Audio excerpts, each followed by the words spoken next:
So guys, mayong hapon sa tanan mga guys. So nahanap po tayo bago na trabaho karon mga guys. So kani, so repero na ko ni siya guys. Kani lugay na nina ko na cutting to ni adlaw pa. So karon lugar na karon nga repero na daw ni karon.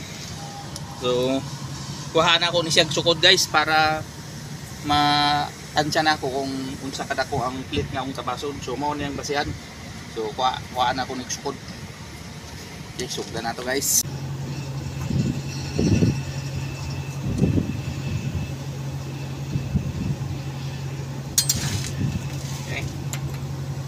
Nato ni guys. So nga ni raong technique guys para dali ra mo ang sukat ani. So magic technique ni.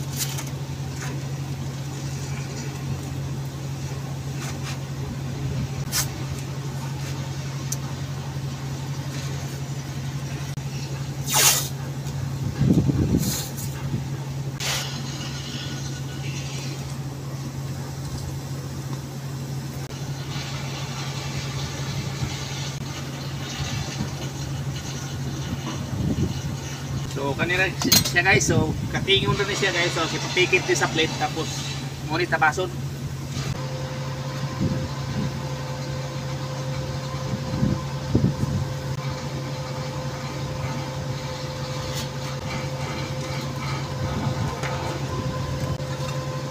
Okay, alis guys.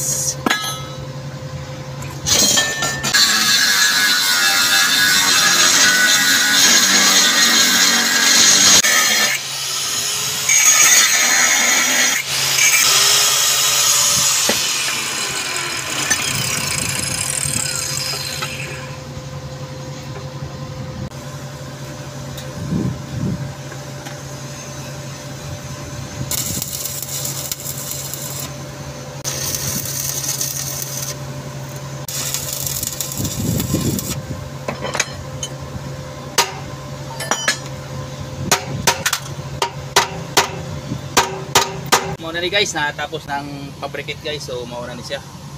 So kinanglan ni guys i-full weld. So i-full weld na to guys para matapos na.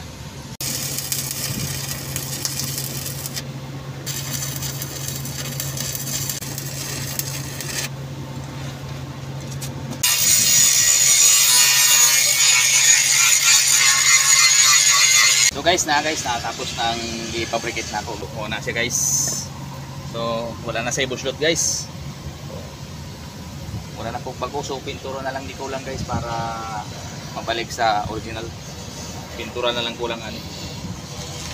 Guys, muna ni guys tong gitira na ko guys. So guys, na pinturahan na.